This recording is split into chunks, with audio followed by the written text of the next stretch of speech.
Hello and welcome to another episode of Earth911's Sustainability in Your Ear, the podcast conversation about accelerating the transition to a sustainable carbon neutral society. I'm your host, Mitch Ratcliffe. Thank you so much for joining the conversation today. We're going to be talking about the law, particularly a lawsuit brought by 16 teenagers in Montana demanding that the right to a clean and healthy environment provided by the state's constitution is being violated. We welcome back the founder of the National Green Amendments Movement, Maya Van Rossum. She was in the courtroom during the testimonial phase of the case in Held versus the state of Montana and heard all 6 days of the testimony, including the state's response to the plaintiffs, which took only a half of the sixth day. It responded to more than 30 hours of the kids' and expert testimony with just a few hours of response. She recently wrote on her blog that, quote, "The Held versus State of Montana litigation is the first time the right to a safe climate is getting a full and fair hearing in the courts with a state green amendment as the key foundation," unquote. And she also said, quote, "In sum, this case is about the equal rights of children to be protected from the extraordinary harms of the climate crisis," unquote. Maya recently contributed an article to Earth911 about another questionable alliance fighting the addition of a green amendment in the state of New Mexico. And we'll turn to that in the second half of the conversation. Here's a little background. 3 states, Montana, Pennsylvania, and New York, have adopted green amendments. And there's little or no evidence that those decisions have slowed the development of green energy services in those states. Despite the apparent agreement that we all need a healthy environment, the clean energy industry and several prominent environmental advocacy groups, including Sierra Club National and the Union of Concerned Scientists, have joined what is called the interwest-energy-alliance. It's a lobbying group opposing the Green Amendment in New Mexico. The Interwest-Energy-Alliance's mission is to support laws and regulation which accelerate the deployment of a reliable, cost-effective, and diverse portfolio of renewable energy resources. And yet, they don't want a green amendment in the state of New Mexico. Yet, despite that apparent agreement that we need a clean environment, these organizations are opposing the green amendment in the state of Mexico.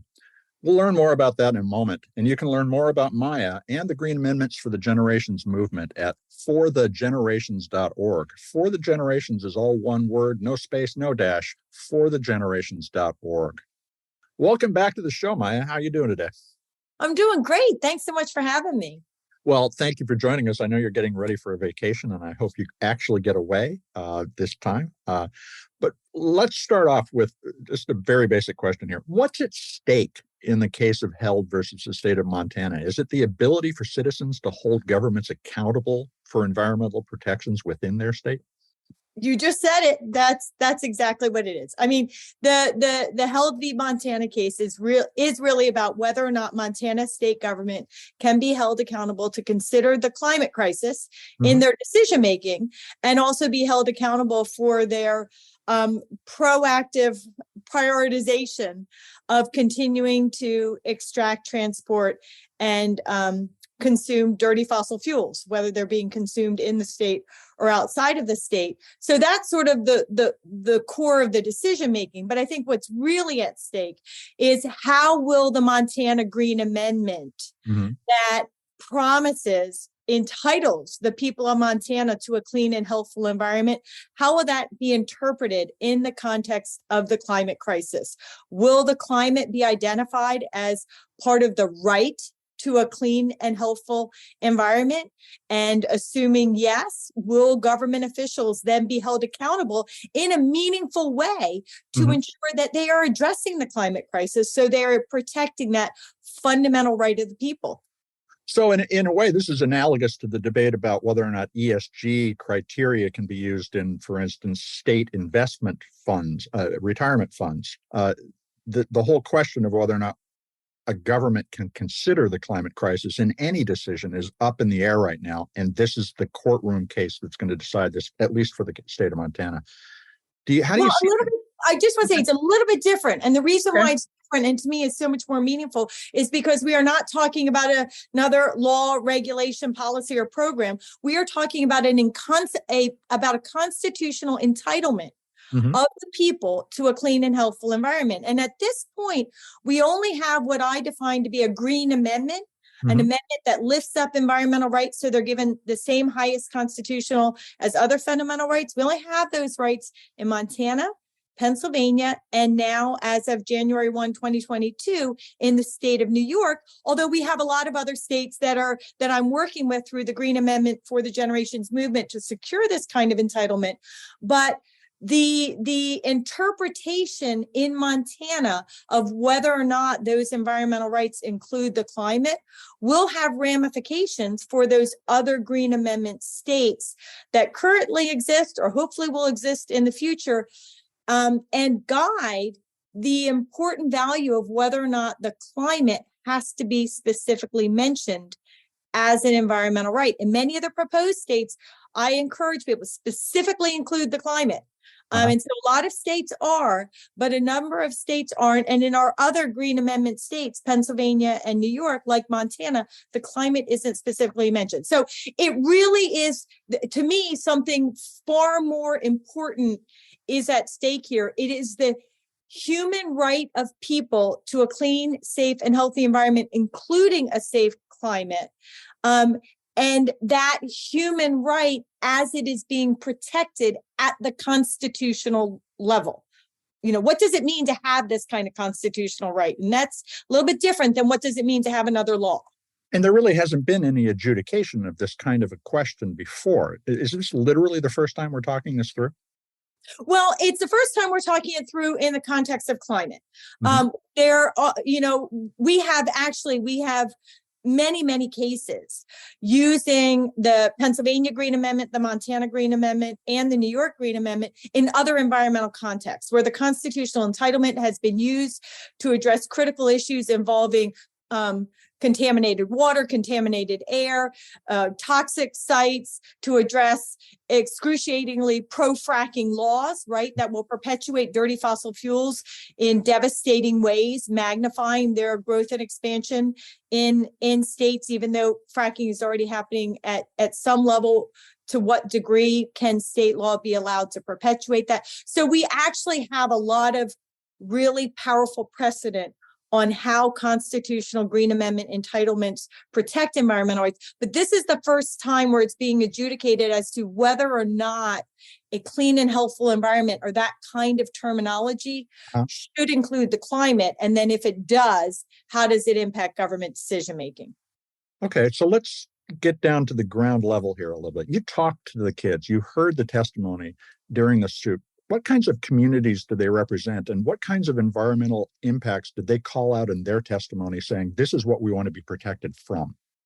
So it was a real diverse set of young people that came forth in this case that are plaintiffs in the case. And so we had some youth, like one might expect, that are very pro-environment and that actually, even in their young years, have demonstrated a life history of advocating for environmental protection and getting good government action to address the climate crisis. But we also had some youth that come from much more conservative backgrounds and where both politically and in terms of their life culture, where we had youth that part of their family life was very focused on hunting, and that the animals that were secured through their hunting, it was not just for recreational enjoyment, although they did express how they appreciated that hunting experience, but the animals that they killed actually provided meat for their families.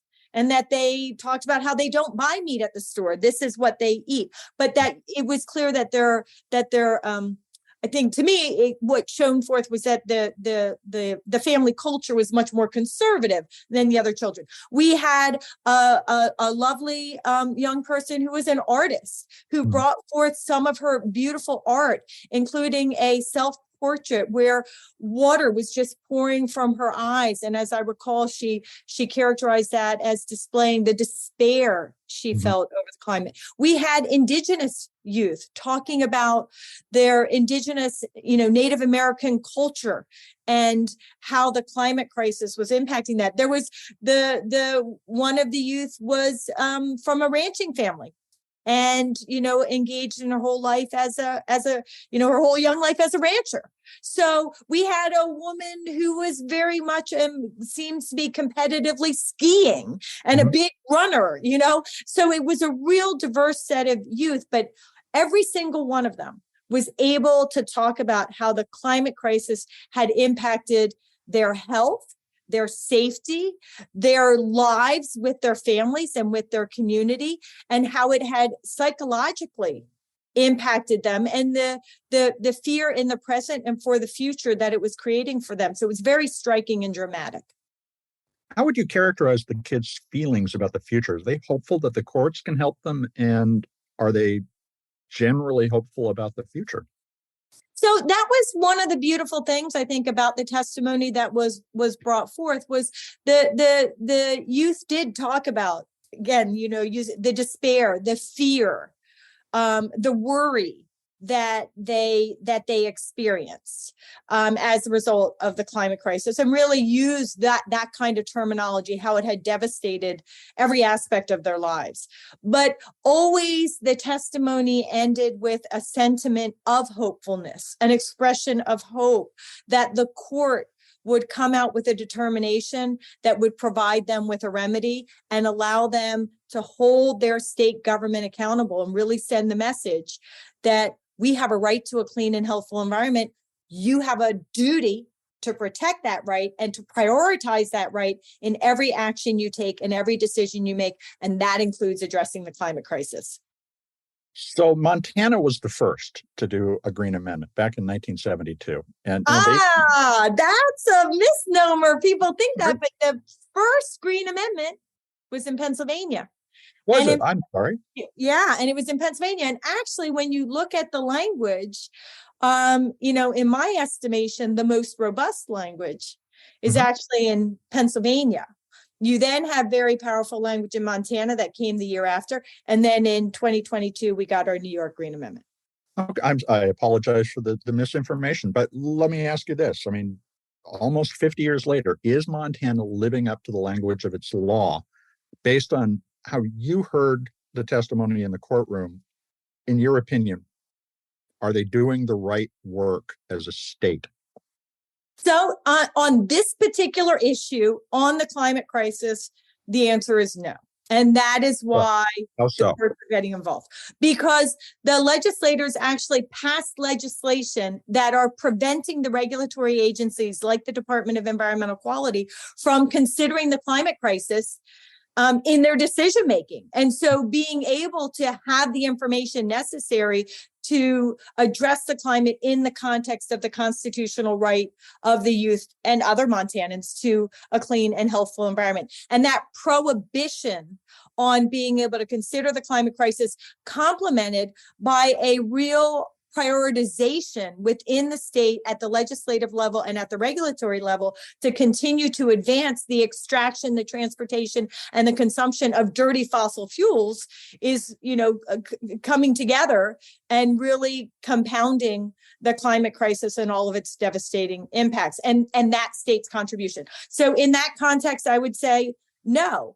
But I think what we see in other contexts with the Montana Green Amendment, I mean, looking at the case law, right? We have had other situations where the Department of Environmental Quality may have fallen down on the job when it came to protecting the environment and natural resources. For example, approving permits for industrial gold mining operations in remote natural areas that would have had devastating consequences for the environment, but also the local economy dependent on a healthy environment. But by contrast, there's another case from a number of years ago where the state itself actually utilized the Montana Green Amendment in order to help protect itself from having to enforce a private deal that would have resulted in some test well drilling for drinking water that could have resulted in the contamination of an entire town's drinking water supply with dangerous toxins. So there, the state was very much on the right side and embracing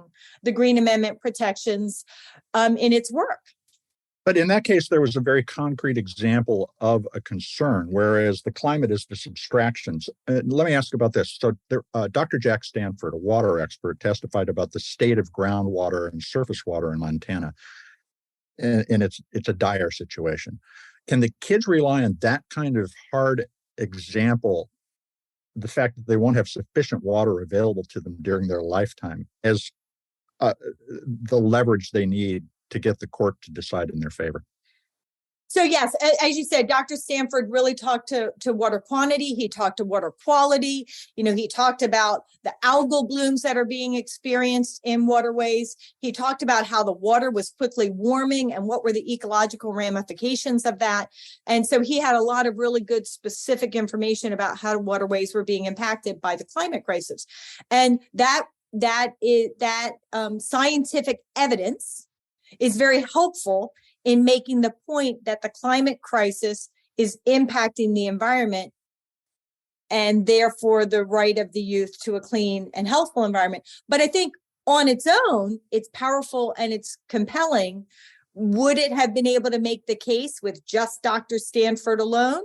Maybe, maybe not. But the beauty of the case that was put forth was there were really over half a dozen experts from many areas of expertise in terms of environment and human health, which all brought forth really powerful information and evidence. And so when you put all of that together with the testimony by the youth about how they've actually been harmed, that's how you got this very powerful case.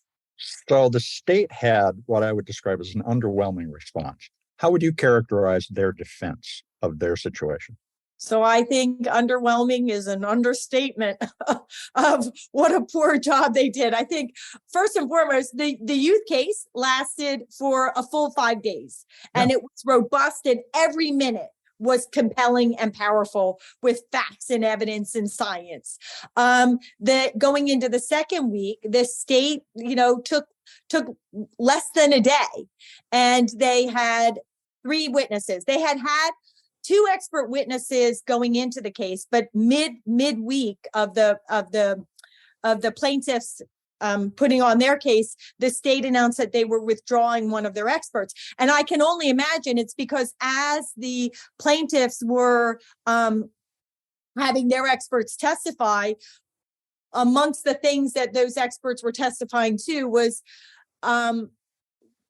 what a bad job the 2 state experts had done in their expert reports. And so it seemed like the state had pulled back one of their experts in a recognition that their expert reports and what they would have to offer was simply not defensible in the face of what the plaintiffs were bringing forth. But they had 2 environmental representatives from the Department of Environmental Quality who essentially said, we can't look at the climate crisis because the state legislators passed a law that said we can't do what the youth want. And therefore, we're in compliance with the law, and, sort of there you have it, which really misunderstands that the Constitution is above the law. Compliance with legislation does not mean compliance with the Constitution. So you had those 2, and they just basically were sort of holding up their hands and saying, well, the state legislature gave us no option, so we're following the law, and there you have it. And then the state called their one expert and basically asked him a set of 5 questions. What is the level of climate changing emissions emitted globally? What is the level of climate changing emissions emitted by Montana? What is the percentage of Montana's climate changing emissions as compared to the global climate changing emissions? What percentage of Montana lands is in federal authority, and what percentage of Montana lands is under indigenous sovereignty? We rest our case. And even with that limited set of questions and answers that you would think would be so purely factual and numeric, even there, the plaintiff's attorneys were really able to take the state expert to task for misinformation, both in their testimony and their expert report, as well as their deposition that had been taken previously. So if the state can claim it's powerless to enforce its own constitution, what recourse do defendants like these kids have? So, well, if to go to court, which is what they did, right? And so that is, I mean, that's the regulators were saying that they were powerless to enforce the Constitution because the legislators had prohibited them from doing so. Moreover, they also characterized it as very much like we're here as individuals, that we can't make a difference because the problem is global. Someone else is doing this to us rather than we're contributing to this problem. That seems to be the underlying challenge here, is that no one wants to take responsibility.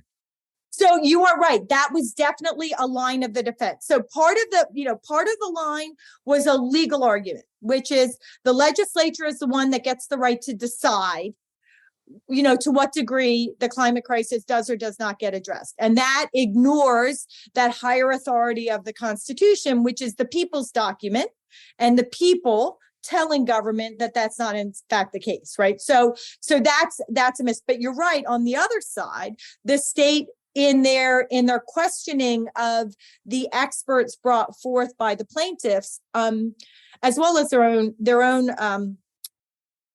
own witnesses, but so much more so responding to the plaintiffs' experts really was saying that, like, the climate, there's so many climate changing emissions in the atmosphere, and no matter what Montana does, it's not going to make a difference for these youth. And there again, that's a mischaracterization and a misunderstanding or misrepresentation of science and reality, but also of what the Constitution requires of state government, which is for state government to ensure that every time it takes action, that its actions are complying with the Constitution, regardless of what is happening in other states or other nations.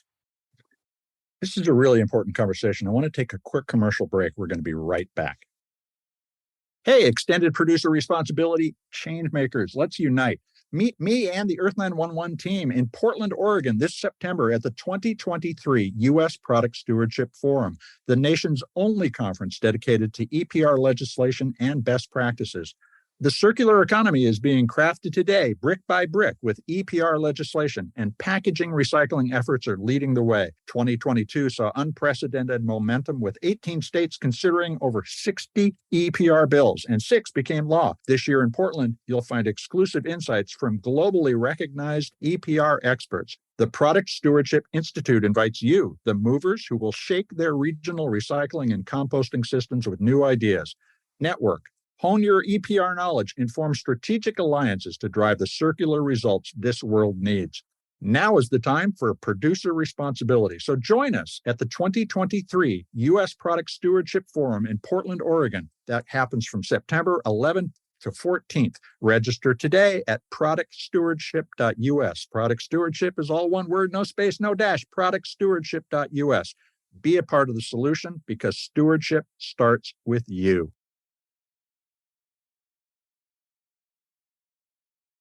And we are back. Let's continue the discussion with Green Amendments Movement leader Maya Van Rossum. We're talking about Held versus the state of Montana. It's a case involving 16 kids who brought a suit asking the state to enforce its constitutional amendment guaranteeing them a clean environment.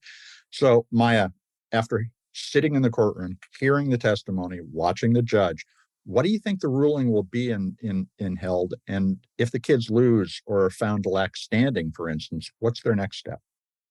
So I think the case that was presented was very compelling, and it was very clear on every front. I think that the plain language of the Montana Constitution is very clear and compelling. And I think there's a lot of really powerful legal precedent using Montana's Green Amendment, as well as Pennsylvania and New York's, that can be brought to bear on the mindfulness of this. And I think when you wrap it all and the Judge Seeley, was clearly very intent in her listening to the evidence, and she was very engaged, but in that very intent listening mode, which I thought in and of itself was compelling and demonstrated the importance of what was of the case and the questions at issue, the legal questions and the scientific questions and the moral questions at issue. So to me, there's no question that she's going to come out with a decision. She has to come out with a decision that finds for the plaintiffs. The law, to me, and again, the plain language of the Constitution is very clear. The only way I can see her coming out against it is to somehow try to characterize the climate as something different than the environment. And I just don't see how she gets there with the evidence that was presented.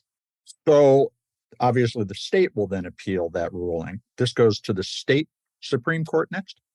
I think whoever wins, there's going to be an appeal.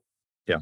And I think, yes, it's going to ultimately go up the chain, and it's going to ultimately land in the laps of the Montana Supreme Court. And I will say, I want to highlight for people, and truthfully, I'm not even sure the sort of the general political persuasion of the Montana Supreme Court. But what I can tell you is that given the plain language and again, of the Montana Amendment and the clarity of the evidence, I think that they are going to, any right-thinking, clear-headed judge is really going to be obligated to find for the plaintiffs. And I want to highlight for people, people worry so much, and they say, well, the Green Amendment is, if you have that, it's entirely determined by the politics of the moment in the state. And that's really not true. In the Commonwealth of Pennsylvania, where we use the Pennsylvania Green Amendment to defeat a very pro-fracking law passed by a very pro-fracking legislator, signed by a very pro-fracking governor in the Commonwealth of Pennsylvania, there was in place at the Pennsylvania Supreme Court a very conservative set of Supreme Court justices led by one of the most conservative jurists, justices that you could find in our nation.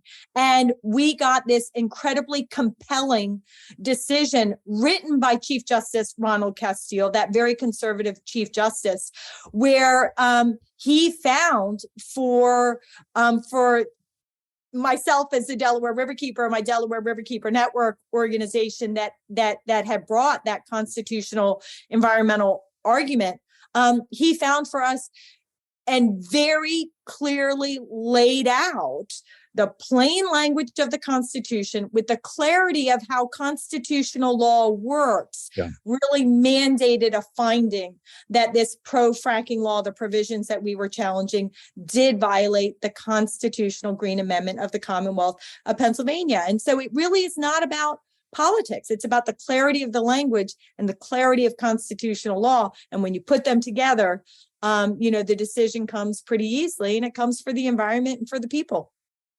Now, absolutely agree with your interpretation of what you just said. But of course, there is a political debate going on, particularly at the national level. We're going to see the Supreme Court in the next session address what's known as the Chevron rule, which essentially allows agencies to define specifics within the law in order to enforce the law.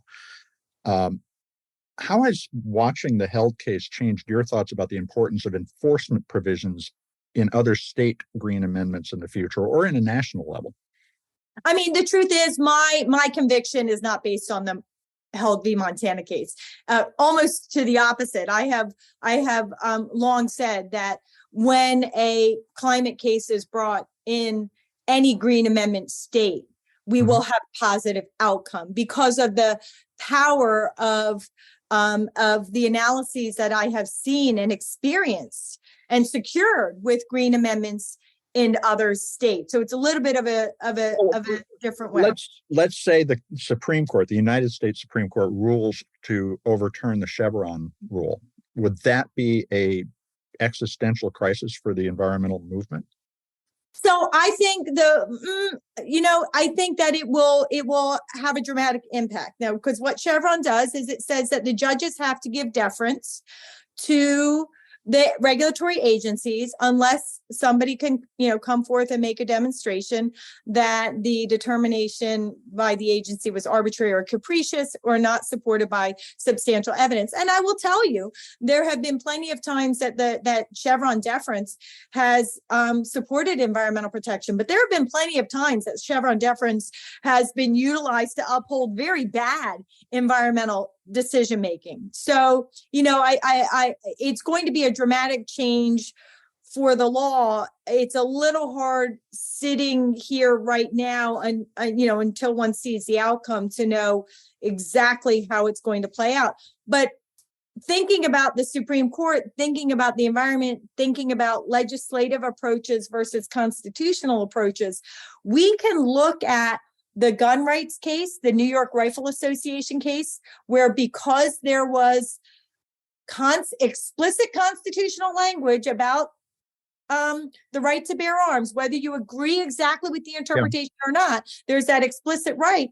The Supreme Court was able to, with relative ease, roll back a 100-year-old piece of legislation in the state of New York having to do with the carrying of concealed weapons. By contrast, in the abortion rights case, the Dobbs case, where abortion rights was totally overturned, reproductive rights were ripped away from people, of all, for people with a uterus, essentially, that the failure to have explicit constitutional language protecting the right to an abortion and to access to that kind of critical health care made it very easy for this politically motivated court to wipe away that 50-year-old right. And that's why I raise up that Pennsylvania situation with the conservative court when we're talking about environmental rights, because the clarity of the language is what ultimately, even though that court may not have been naturally inclined towards the anti-fracking outcome that resulted, or pro-environment outcome that resulted, the clarity of the language is what ended up getting you there. So it doesn't do the whole job, but having that clarity of constitutional language really changes things. And, Chevron deference, that's a construction of the court. And it's one reason why a court can sort of, with somewhat ease, if they're politically motivated, wipe it away when they feel like it. Well, and that political motivation, the political long game that has been played by the right in order to roll back Roe, and for instance, the affirmative action ruling against Harvard and North Carolina, that ended the use of affirmative action in university admissions, demonstrates they know how to play a very long game. That's a 50-year project. How long a game does the Green Amendments movement need to be planning for and bulking up to play? Yeah. So I was going to say, I think that the Green Amendment movement really demonstrates that we are playing the long game too. We recognize that the legislative approach does not cut it and gives too much power to people with their personal political agendas or profit-making motives who happen to be in politics, and that that under that current system of environmental protection laws, the environmental justice communities writ large, too often are on the losing end of the stick. And so what the Green Amendment movement is, and I started this movement, 10 years ago, but we also have, the Pennsylvania and Montana amendments were passed previous. Now they each have their own history. They didn't immediately start to get used in 1971 and 1972. It took decades until those amendments were used in each of their respective landmark cases to make fundamental change when it came to environmental protection and demonstrate the power of this pathway forward. But nonetheless, the Green Amendment movement is really about using our democracy and using our current system of laws to defend the environment and to defend the people. It is we, the people, taking our power back using this democratic process that, as you have so rightly pointed out, that for decades, the other side has been utilizing against us. So, I think the Green Amendment movement really was I'm proud to say that this is a movement that has been forward-looking for many, many years. And certainly we're not as far along as we want to be or need to be, but we are much further along than if we hadn't been doing anything. And I think that what we are seeing is, at this point, we passed the Green Amendment in New York State. We have Green Amendment proposals advancing in 15 other states, 14 where the language has already been proposed, a 15th where it's about to be. These are states of all political persuasions. Just this morning, I got outreach from 2 other states saying, hey, how do we make this happen in our state? And I say, team up with Green Amendments for the Generations and let's work on it together and make it happen. But so I think that this is a movement that is swiftly sweeping the nation because people know that something stronger is needed and they recognize that this powerful constitutional pathway brings transformational change when you do it. It's unfortunate that we had to wait until people were feeling the impacts of climate change so desperately that we began to act. So let's turn to your editorial, because this is a situation in New Mexico where the law needs to be put in place in order to set the precedent and start down the path. Your recent editorial in Earth911 talked about the interwest-energy-alliance. Tell us about who's behind it and what they're against, or why they're against a constitutional right to a clean and healthy environment in the state of New Mexico. So New Mexico has been pursuing, the people in New Mexico have been pursuing a New Mexico Green Amendment for about 3 years now, and every year are making powerful progress. And it's a very diverse set of individuals and legislators that are behind it and coming together in support of it and advancing it. But it's a constitutional amendment, so it takes more time to secure. But once you secure it, it's it's unlikely that you'll ever lose it.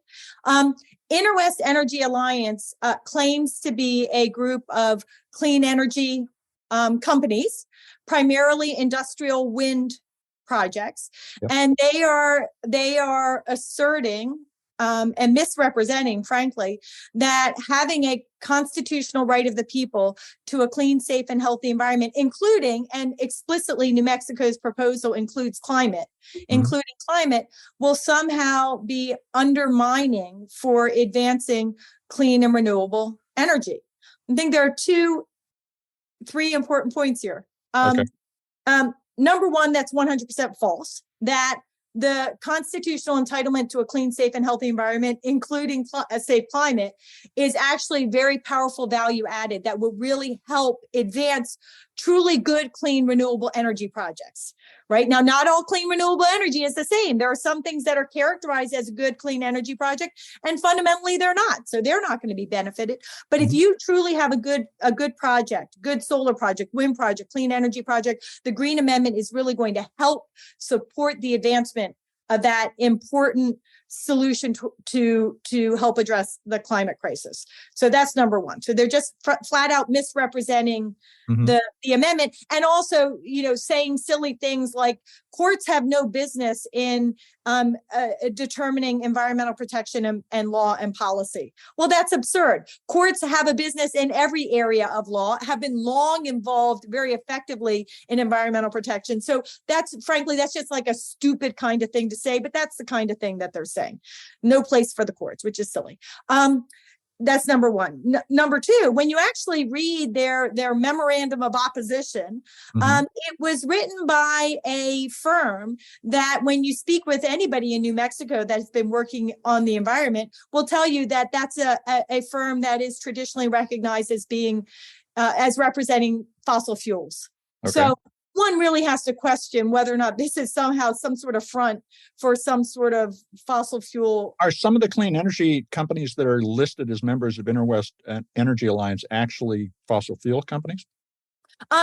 It's hard to delve into that. As you know, right, there are many companies that have 2 arms. Yeah. So we have not been able to do that depth of analysis, but I do know that the entity crafting the arguments and really the mischaracterizations that are just fundamentally flawed. In fact, they claim that it's going to result in this onslaught of frivolous litigation against clean energy projects.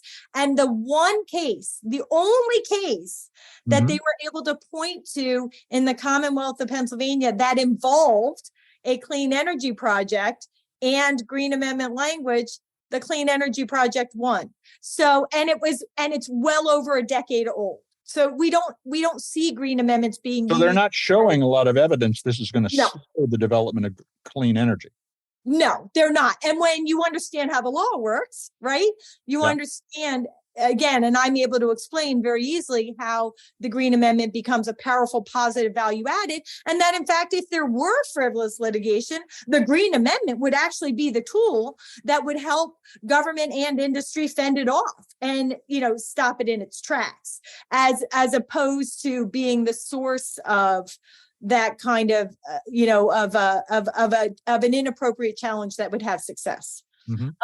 But so that was like, the second thing was, that pro fossil fuel company. But I think the third thing, which really was a shocker, which I did point out in the op-ed, and I'm so glad that Earth911 printed it. Thank you for that. Was that there are actually some environmental organizations that are part tell us of about that, IEA. because it is really surprising to see the names that you tell us who they are.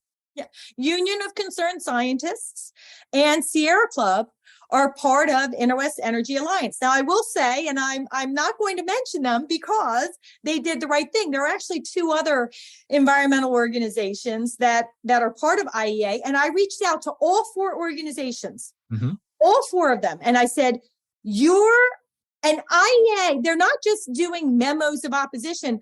Representatives from IEA actually came out in New Mexico, but also then in Nevada, and testified against the advancement of the right to clean water, clean air, a safe climate, and healthy environments, testified against those Green Amendment proposals. Right after, particularly in Nevada, you had a whole slew of environmental justice communities, frontline community members coming up and talking about how the climate crisis and pollution and degradation of their environment was hurting them and their families and their lives, and how critical an environmental justice issue this was, and how the Green Amendment was really part of ending, right, this legacy of systemic environmental racism that we have in the United States of America. And then to hear representatives from IEA come up and very callously, with such callous disregard, misrepresent the importance of people having this kind of basic right to things like clean water, clean air, was really very harmful. But anyway, so these four organizations, I reached out to all of them in the wake of this and expressed what was going on. One of the organizations came out and there's a statement that talks about support of the Green Amendment concept. The other one is working, and we're in conversation, but Union of Concerned Scientists and the Sierra Club National, not right. chapters. There are a lot of chapters involved in the Green Amendment movement, and leaders in it. But Sierra Club National both ignored the immense effort of outreach and communication that I undertook to express and explain to them what was going on. And I know I was getting to the right people, and they just refused to respond. And they showed, and to me, silence by acquiescence is the same thing as advocating for something that is fundamentally morally wrong. And the sad thing about Sierra Club, particularly, right, again, we have Green Amendment, we have state Sierra Club chapters involved in the Green Amendment movement, in many of our Green Amendment states nationwide.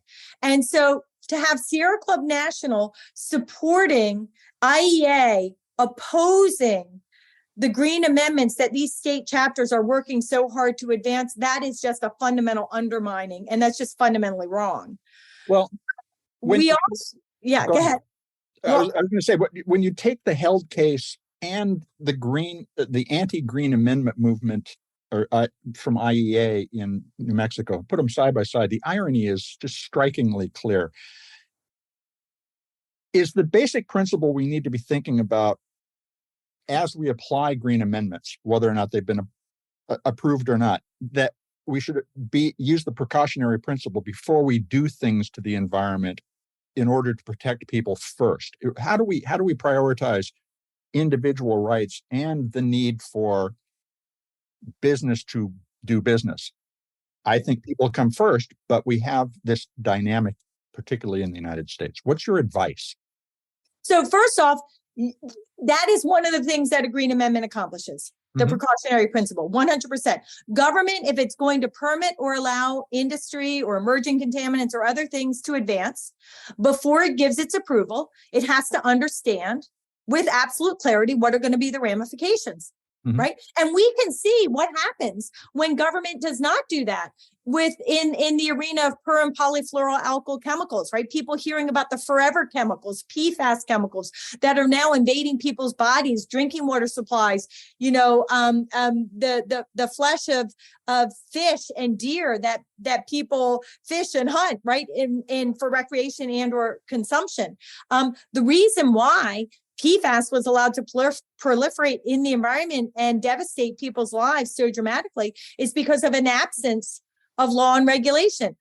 The government just went along with it. They didn't look at the ramifications before they allowed this to happen. And we see that across the board. So precautionary principle in order to avoid not just environmental harm, not just human health harm, but economic harm. PFAS is costing companies and communities and individuals dramatic amounts of money to respond to it and to address it and deal with the ramifications. And we see that throughout history. When the environment is allowed to be run amok, it's allowed to be sacrificed for industry profits.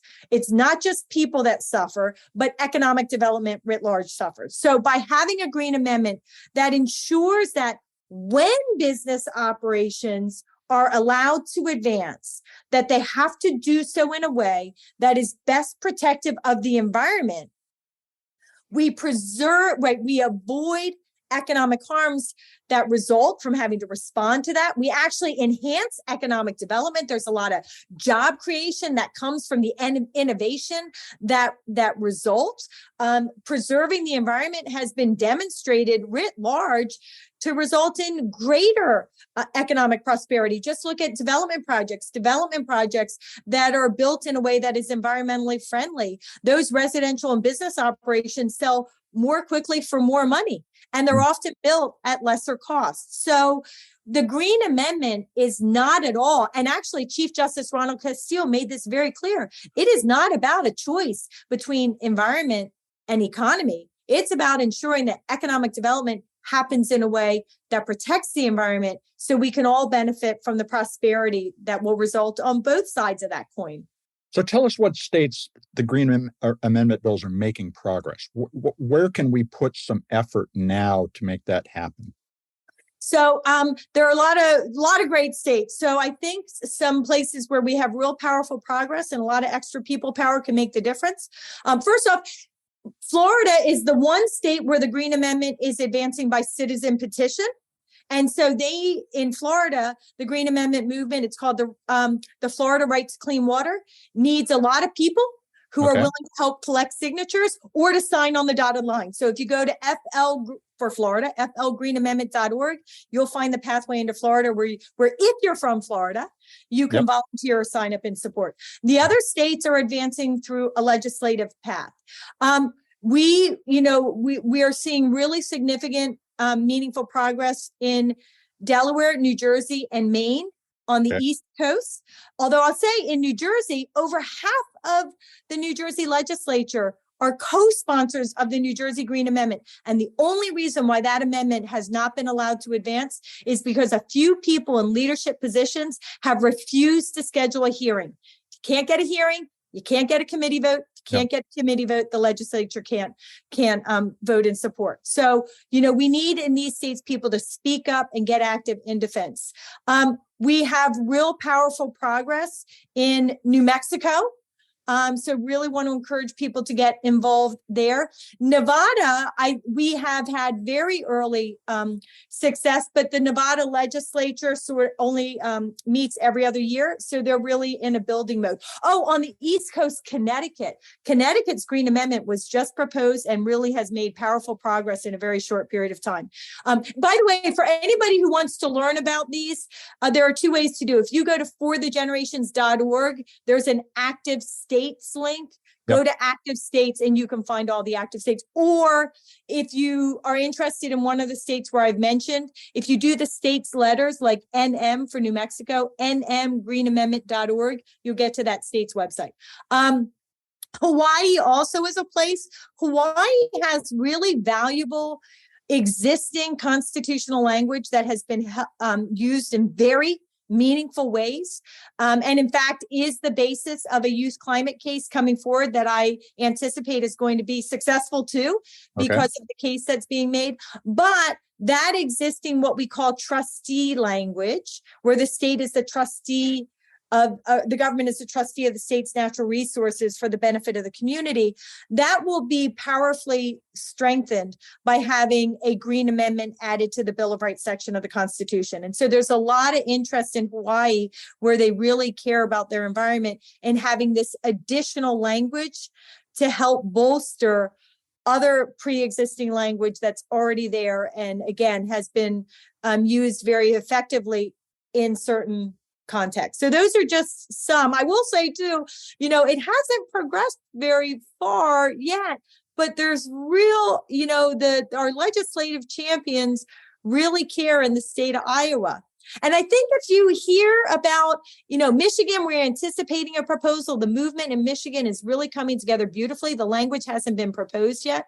But I think if you listen to all the different, kinds of states, Washington also has a good effort underway, but still at the earlier building stages. But think about the diversity, right? We're talking about Iowa, New Mexico, Florida, Texas has a Green Amendment proposal. Tennessee has a Green Amendment proposal. Texas and Tennessee are right at the beginning stages. But think about the political diversity that I've just sort of laid out there with this Green Amendment movement. It really shows that a Green Amendment and environmental rights really aren't about political agendas.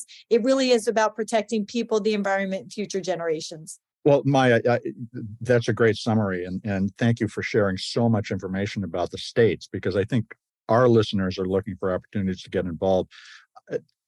We appreciate you spending time with us. Just remind everybody how to find the Green Amendments movement site. So it's Green Amendments for the Generations is the name of the organization.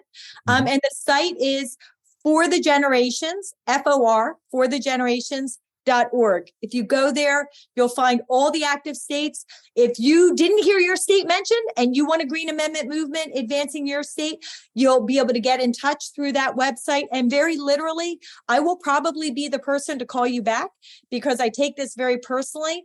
I believe in this movement. And the thing is, it's so simple and so powerful, yet it's pretty easy to get it wrong or to allow the opposition to sort of suggest a change that fundamentally undermines the whole thing. So I really encourage people, you're going to be the leader in your state. I'm not going to be the leader in your state. You're going to be the leader in your state, but let me help you. Let's partner up, work together, and make it happen. So go to forthegenerations.org, get involved, and do know, everybody asks, well, what about a federal Green Amendment? Yes, of course, we need a federal Green Amendment too, but we're starting with the states to build the education, the foundation, the grassroots organizing necessary to position ourselves so that we can pursue a federal Green Amendment in the not too distant future. But if we hop there prematurely, we won't succeed and we'll divert all the critical resources and energy necessary for these state Green Amendments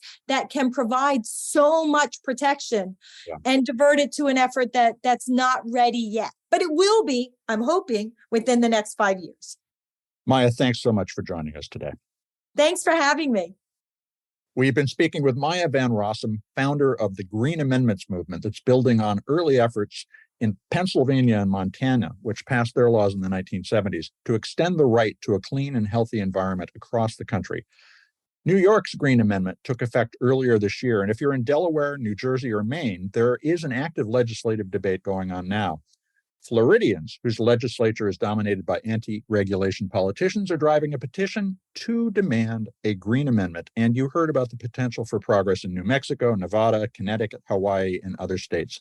So please take a few minutes today to visit forthegenerations.org. For the Generations are all spelled out, no space, no dash, forthegenerations.com, not the numeral for the word. And you can learn more about the movement and the power of these constitutional amendments at the site. There's no sides in this debate when you look at the events on the ground. People across the political spectrum are enduring the longest, hottest heat dome in history this year. Extreme weather touches us all, harming our children's future, threatening the natural resources that citizens of all political persuasions, whether they protect or hunt wildlife, value and want to pass along to their kids and grandchildren. So let's protect the environment. It is our future. And of course, we're going to keep you apprised about those key issues in this debate, including the upcoming decision in Held versus the state of Montana. I hope you'll take a moment to share this podcast or any of the more than 400 interviews we've done on sustainability in your ear. Take a moment to write a review on your favorite podcast platform to help our neighbors, find us. You all, folks, are the amplifiers that spread more ideas so that we can create less waste. So please tell your friends, family, coworkers, and neighbors that you can find us on Apple Podcasts, Spotify, iHeartRadio, Audible, or any of the other fine purveyors of podcast goodness. Thank you, folks, for your support. I'm Mitch Ratcliffe. This is Earth911, and we will be back with another innovator interview soon. In the meantime, take care of yourself. Take care of one another, and let's all take care of this beautiful planet of ours. Have a green day.